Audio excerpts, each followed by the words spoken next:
Baruchem Abum, thank you and welcome all. Today we're going to be talking about one of my favorite writers in any language, Yekhiel Shraybman, and he was I'm going to be sharing some slides about him. He was a Yiddish Schreiber, a Yiddish writer. You see, his name is Schraybman, and as we know, nomen est omen. The name is what it means. He was born to be a writer, Schraybman, and he's one of my favorite writers in any language, and he just happens to be a Yiddish writer. He was born in 1913 and passed away recently in 2005. And he has been lauded as one of the language's most creative stylists, particularly of the latter half of the 20th century.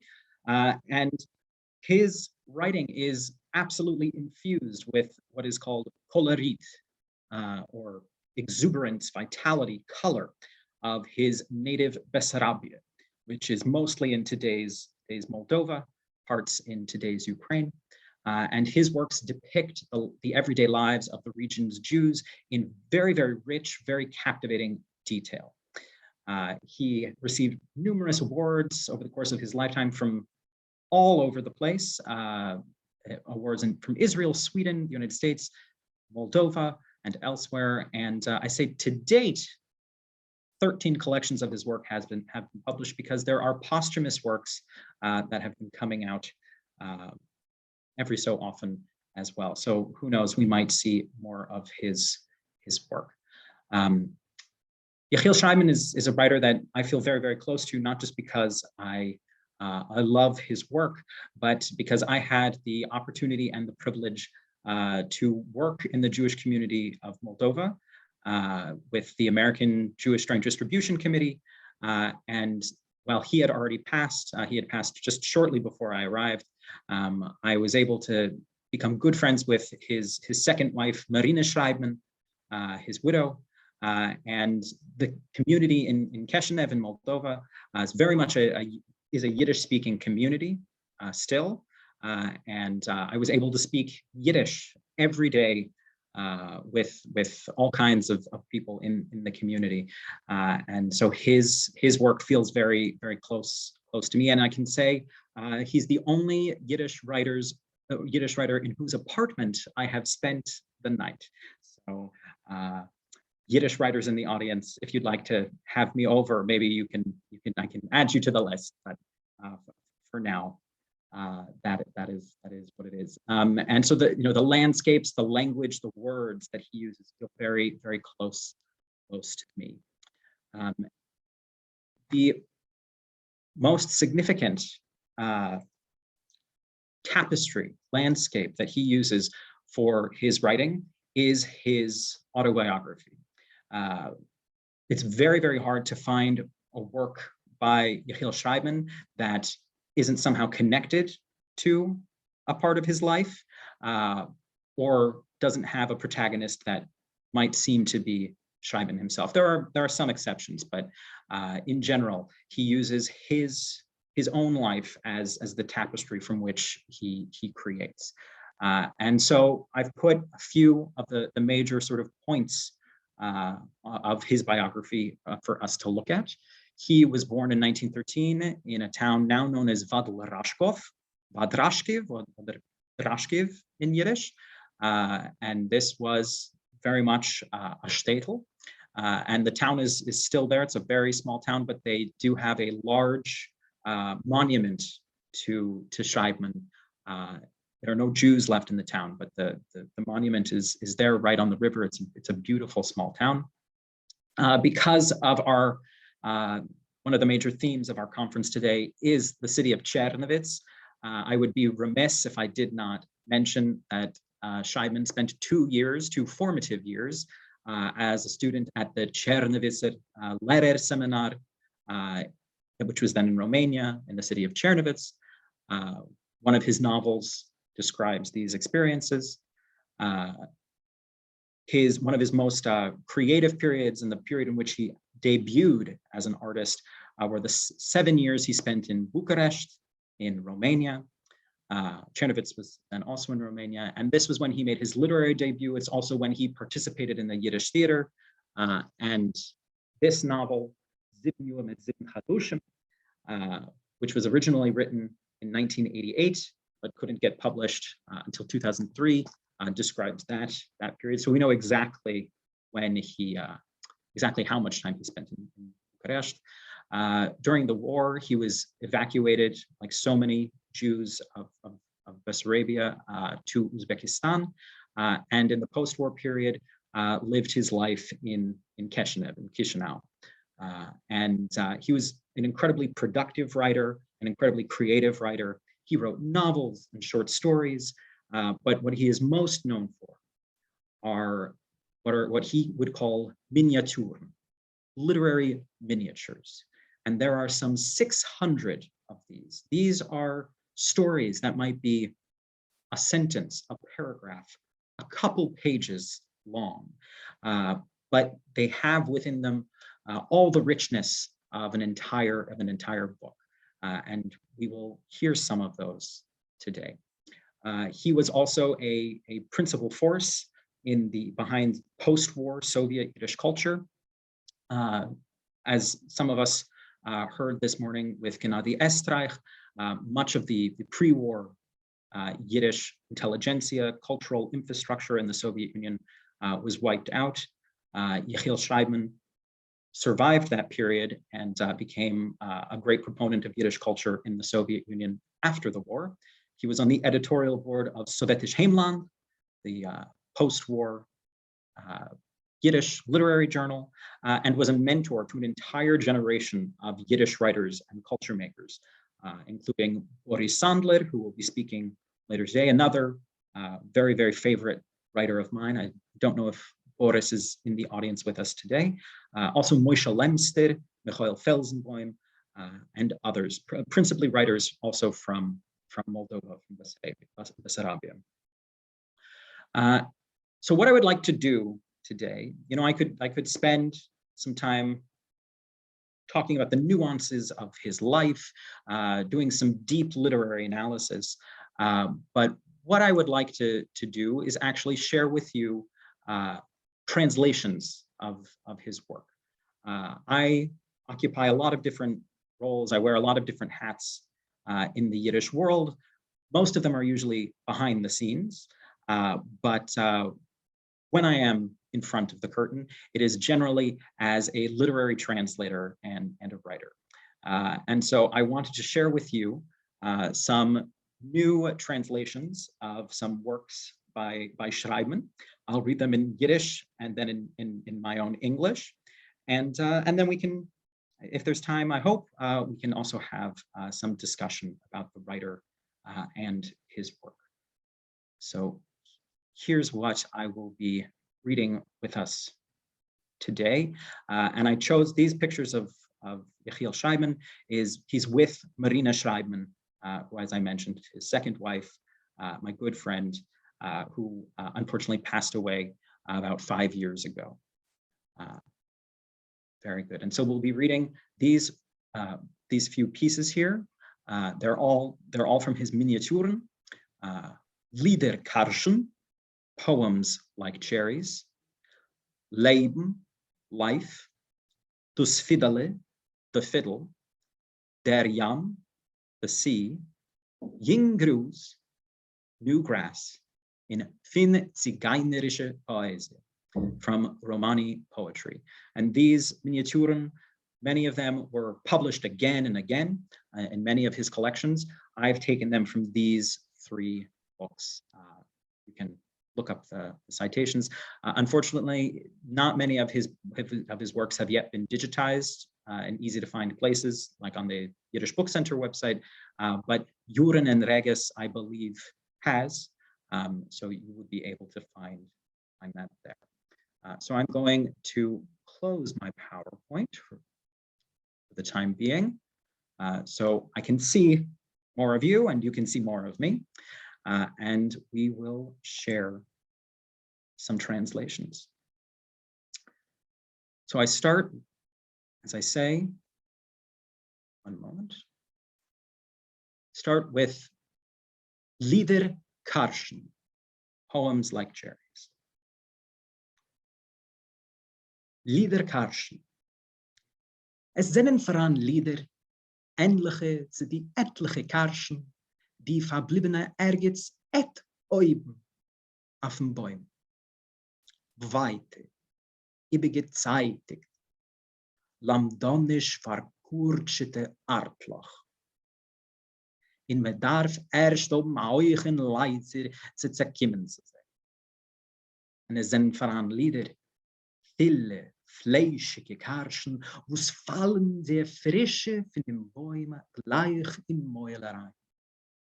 Es tita Platz dus dine heitele Seis, und es tita Spritz, Gedichte, Tinkle, reute Saft. Sie farnieren dir die Lippen, pinteln dir aus die Backen. Nor sie vermogen in sich alle Rieches, in alle Tamim von der Welt. Schlingt sie in vielste Prostkeit, die Bereichestigkeit, dem Zoppeln von unheimlichen Sinne, von Kinderjuren, von Inläufen zum ersten Mal auf der Welt Urwis, von der ersten Ranove in die erste Zeit von dein Unheimlichkeit. Poems like cherries. There are poems somewhat like those cherries that are stuck high up on top of the tree, far away, overripe, shriveled and scholarly, hard. To reach them, you'll first need to get yourself a high ladder. And then there are those poems, full, fleshy cherries that fall fresh from the tree right into your mouth.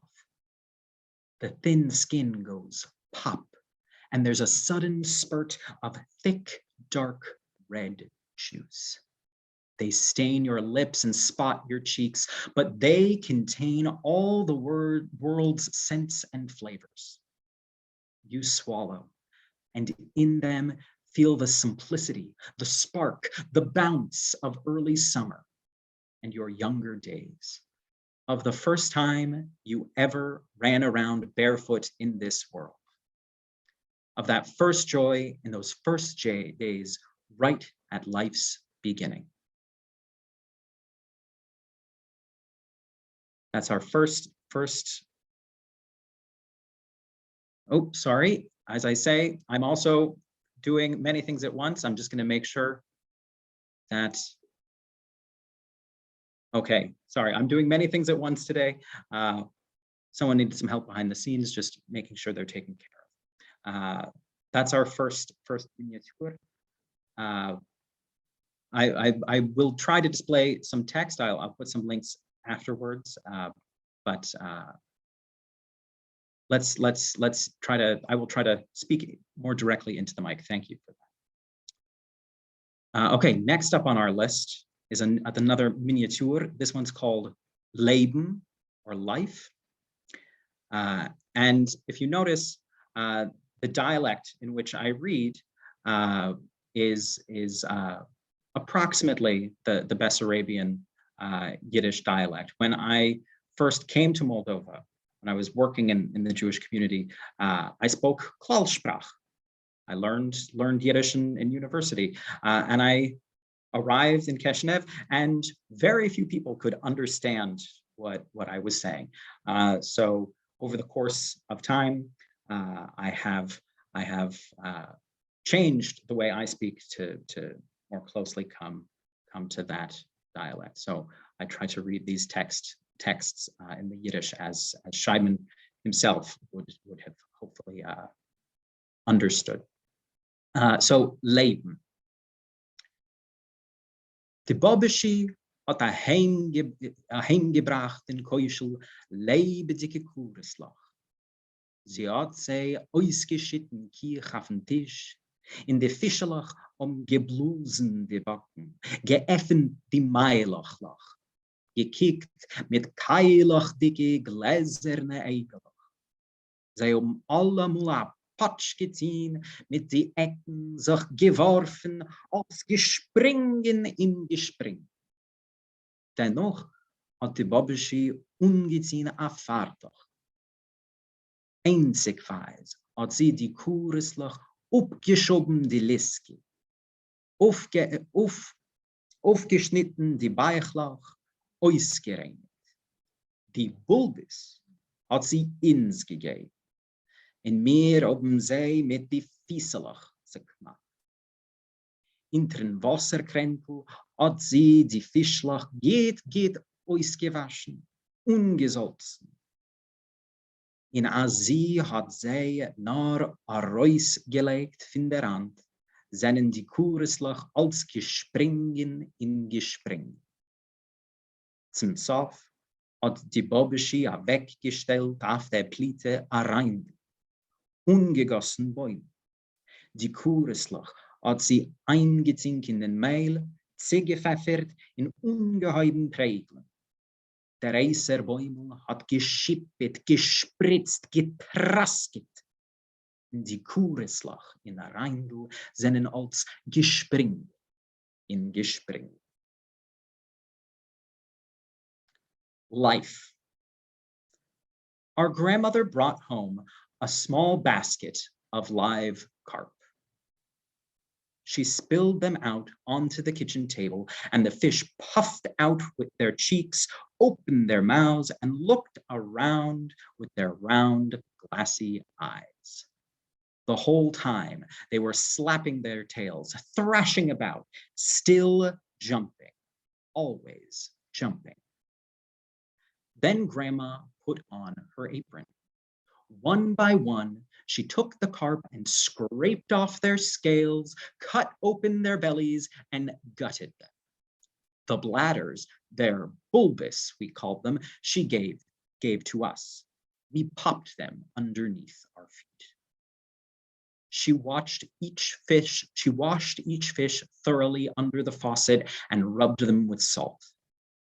And as she put them down, the carp were still jumping, always jumping. Finally, Grandma put a pan on the stove and poured in some oil. She dipped the carp in flour, sprinkled them with pepper, and started to fry them up.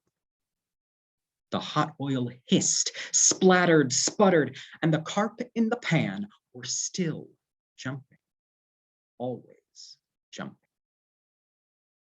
Schönen Dank.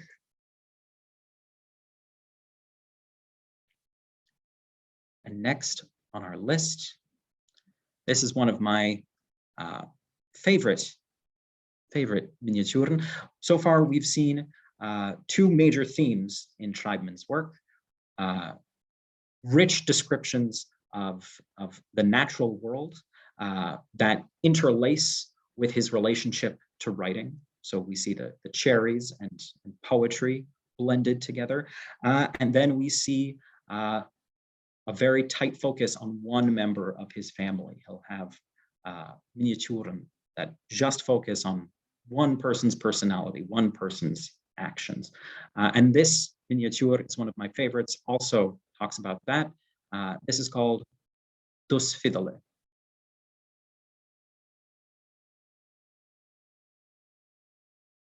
And here it is in the Yiddish.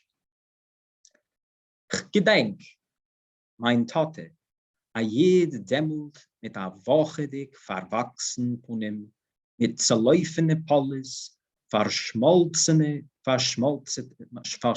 Wette, hat mir Plitzen gekäuft, a Fiddle.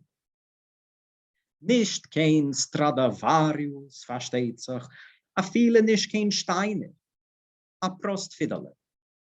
A Prost, upgenat Fiddle, gemacht von Proste, Teube, Breitlauch. Grob a Rimm geschnitzt, upgefärbt in a maschinendick, geilen, schreiendicken Kalb. Es hat kaum gelebt einfach.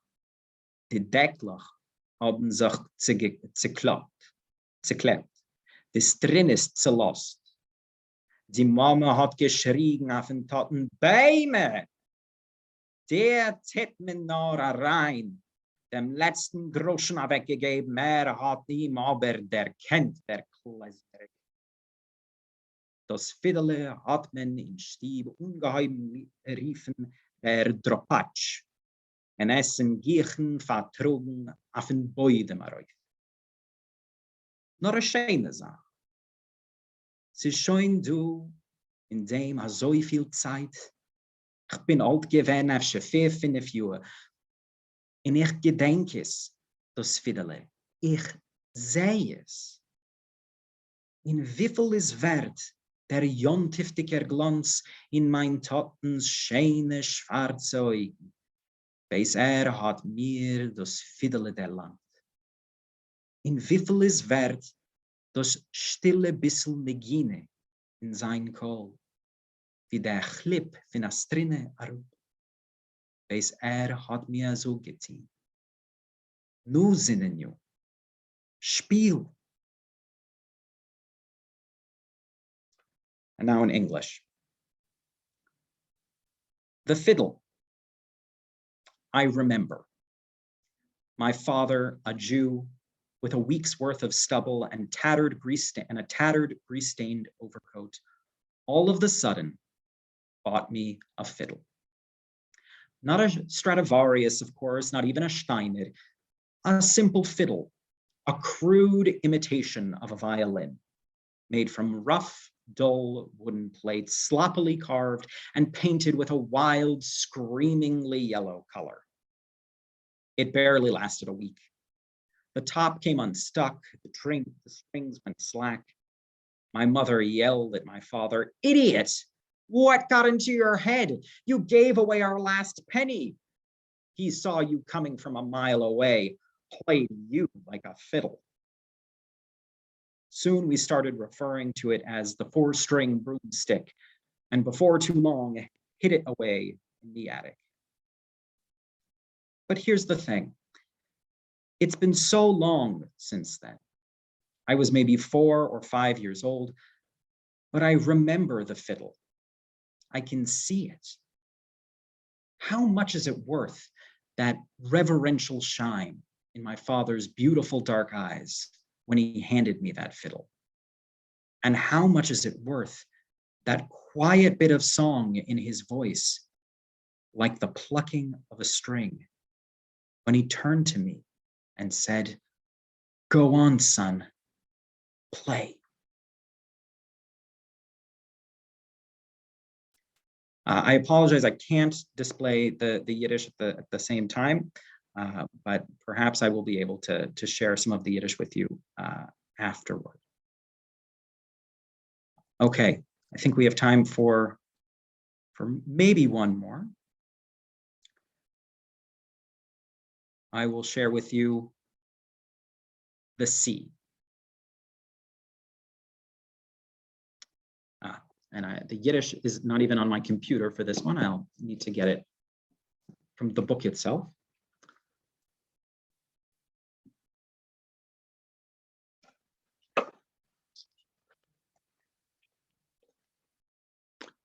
So this is called Der Yom.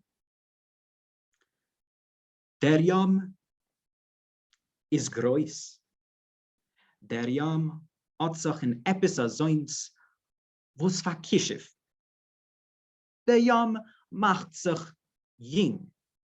Der Yom heilt.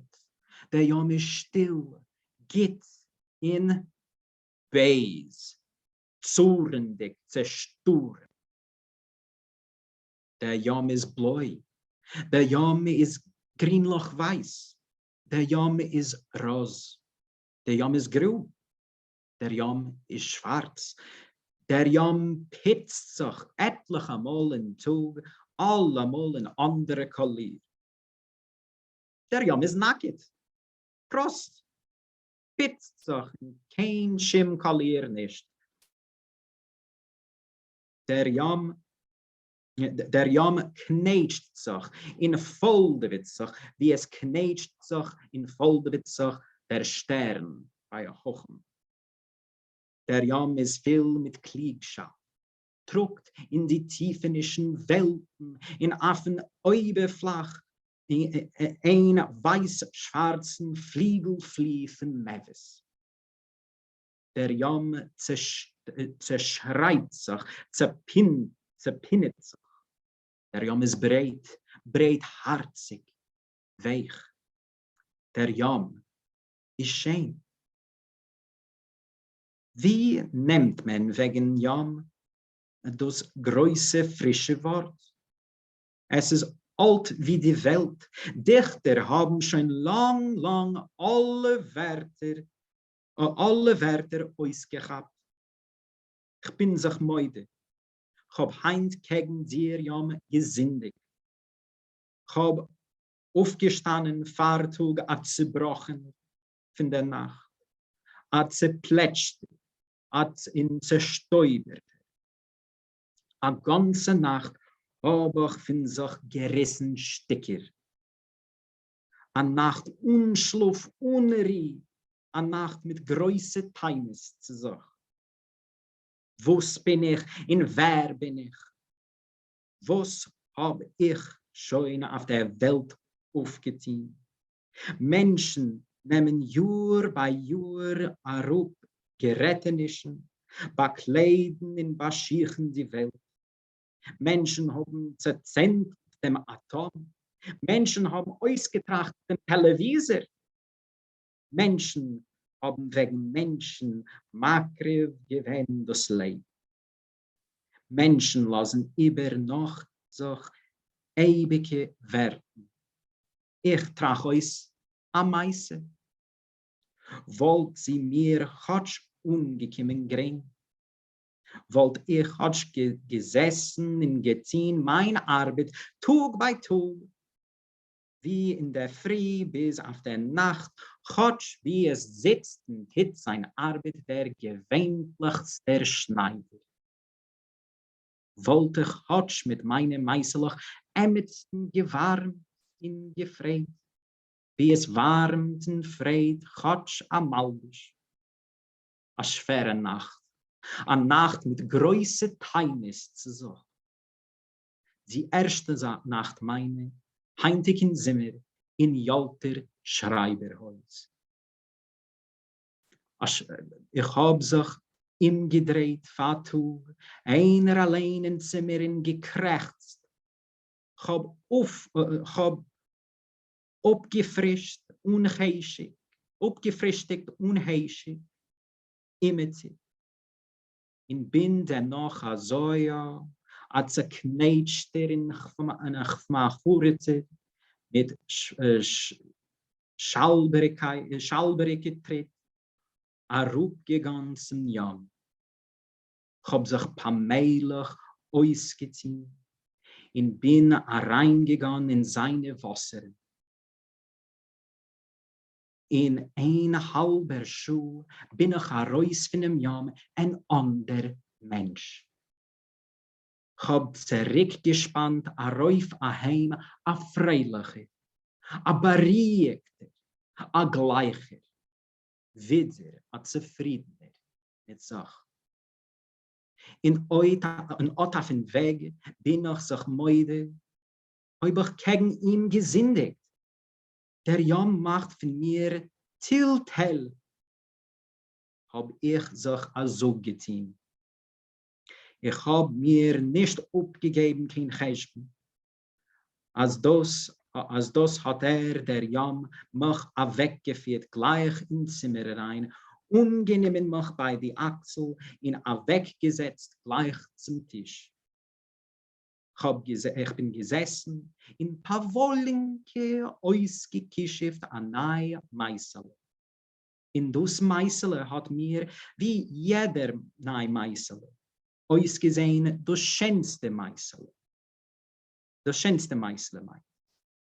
Ist wuss, hab ich sich gesagt, als das ist ein kleines Pintele, ein Tropfen in der Doseker größer Welt. Jetzt stehe ich neben dem Fenster mit die verschriebene Zweiseitlach in der Hand. In See zwischen die Bäume ein Stück Jam von der Weibens. Es ist von Nacht.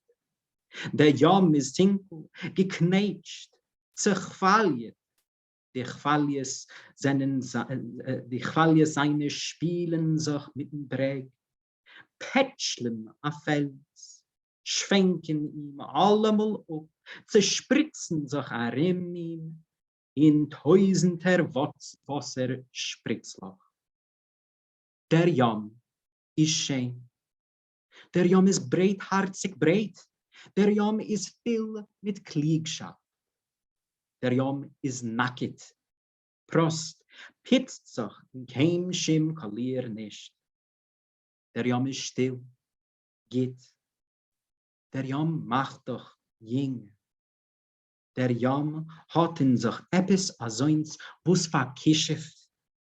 Der Jam ist groß. Der Jam ist groß durch seine kleinste Treppenlach. And finally, I will read this in English. The sea is large. The sea is something that enchants. The sea renews, the sea heals. The sea is still good and angry, harsh, stormy. The sea is blue, greenish white, pink, gray, black. The sea dresses up several times a day, each time in a different color. The sea is naked, simple, dresses in no color whatsoever. The sea wrinkles and folds like the furrows on a philosopher's brow. The sea is full of wisdom. Deep down, whole worlds abound, while on its surface, the white and black flight of seagulls. The sea roars and froths. The sea is wide, generous, mild. The sea is beautiful. How can you write something great, something fresh about the sea? The sea is as old as the world, and the poets already took all the best words long, long ago. I'll admit it. Today I sinned against you, sea. I woke up at dawn, broken by the night, flattened and ground to dust. I tore myself apart the whole night, a night without sleep, without rest, a night of heavy self-accusations. What am I and who am I? What have I accomplished in this world? Year after year, people reap their harvests, provide the world with clothes and shoes. People have split the atom, invented the television. People have sacrificed their lives for others. They leave something eternal of themselves behind. And I come up with stories. And even that doesn't come to me so easy. If I could just sit and work day after day from morning to evening, sit and do my job like an ordinary tailor, if I could just bring someone a little warmth, a little pleasure with my little stories, the way a new piece of clothing warms and pleases its wearer. A difficult night, a night of heavy self-accusations. My first night this summer at the Yalta Writers' House. At dawn, I paced around the room all alone, groaning. I ate breakfast without desire, cheerless. And afterwards, I dragged myself pathetically, crumpled and broken, and brought myself down to the sea. I undressed slowly and went into its waters. And after 1.5 hours, I came out another person. I strode home calm and content, unbent, at peace with myself. And on the way, I confessed to myself that I had sinned against the sea. The sea can drag you down, I said aloud. I did not condemn myself. Instead, the sea led me straight back to my room, grabbed me by the shoulders, and sat me down at my desk. I sat and slowly, as though casting a spell, spun out a new little story. A little story that, as it is with each new piece I write, seemed to me the very best story I had ever written. I said to myself, and so what if this is just a dot, a droplet in the great big world? I stand now by the window with my 2 pages and look out at a section of sea far off between the trees. It's evening. The sea is dark, wrinkled, swaying. Its waves lick the shore, crashing against a boulder, showering it with every splash, spraying thousands of droplets into the air. The sea is beautiful. The sea is generous, wide. The sea is full of wisdom. The sea is naked, simple, dresses in no color whatsoever. The sea is still, good. The sea renews. The sea is something that enchants. The sea is large. The sea is as large as its smallest droplets. Ashenim Dank. Ashenim Dank. So we have a few minutes, and I'll let you, if anybody has some questions, I'd love to hear. Unfortunately, I can't display the Yiddish, as I said. Most of it was in books. But yes, all of the pieces I've read today are by Yekhiel Shraybman. I will put up the citations again, so you can see where you can find them. Give me a moment. Oh, and Seb, if you could just do a quick shameless plug, where can we find your translations? Because they're amazing, and I've a lot of that in the chat. Thank you. So I can put a few links in the chat. All of the translations you've heard have been published or are forthcoming in various literary journals, such as Words Without Borders is a major literary journal for literature and translation, and Two Lines Journal out of San Francisco, and Tfu Tfu Tfu. I hope one day I'll have a book of Schreibman's Miniaturen as well, but right now we're doing them einzigweise, like the carp that his grandmother was preparing. I see Zucker has a question, but if you have questions, use the virtual hand raise, because that way that puts you to the top of the list and we can actually see you. A virtual hand raise. I don't see it. Otherwise, I would have. Can you hear me? Yeah. Yes. Okay. Yeah, I don't know where the virtual hand raise is. I'm sorry. Even though I spend my life on Zoom, I'm usually on the other end of things. We can hear you. We can hear you, Sheva. Okay. So you specifically chose sort of non-Soviet things. I don't know specifically, but that's how it somehow shook down to me. I'm curious if you could say something about how he navigated his role as a Yiddish writer from what for most of his life was still the Soviet regime. Excellent question. So what I find interesting about your observation is that, in fact, most of the pieces that I was reading were indeed written in his Soviet period. And I think many of them are actually commenting on this very conundrum of being, a Yiddish writer in the Soviet Union. He does have, in the first, he does have many pieces that are sort of overtly sort of in favor of Soviet policies or speak to communist principles, and in his younger years, he talks about this in interviews you can find online, how he was very much a deeply devoted believer in the Soviet system and in communism, and he was very excited by the opportunities that was opened up for Yiddish.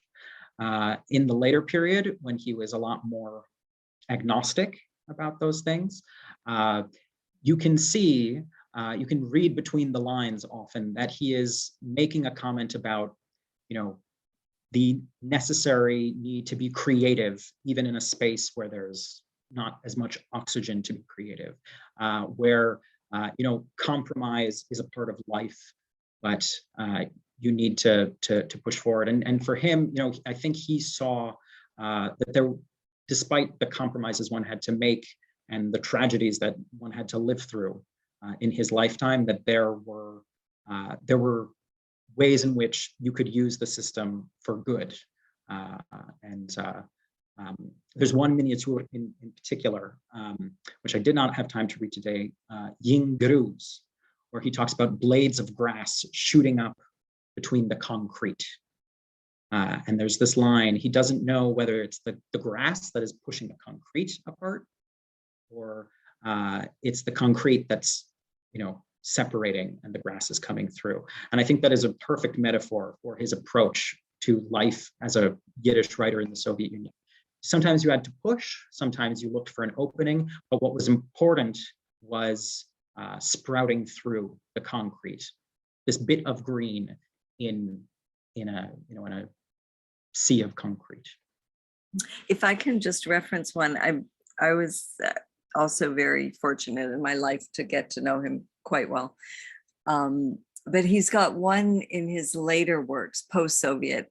I think it's called the Kleine Weiße Yarmulke, the Kleine Blaue Yarmulke, something like that, where he puts on a yarmulke for maybe the first time in his life.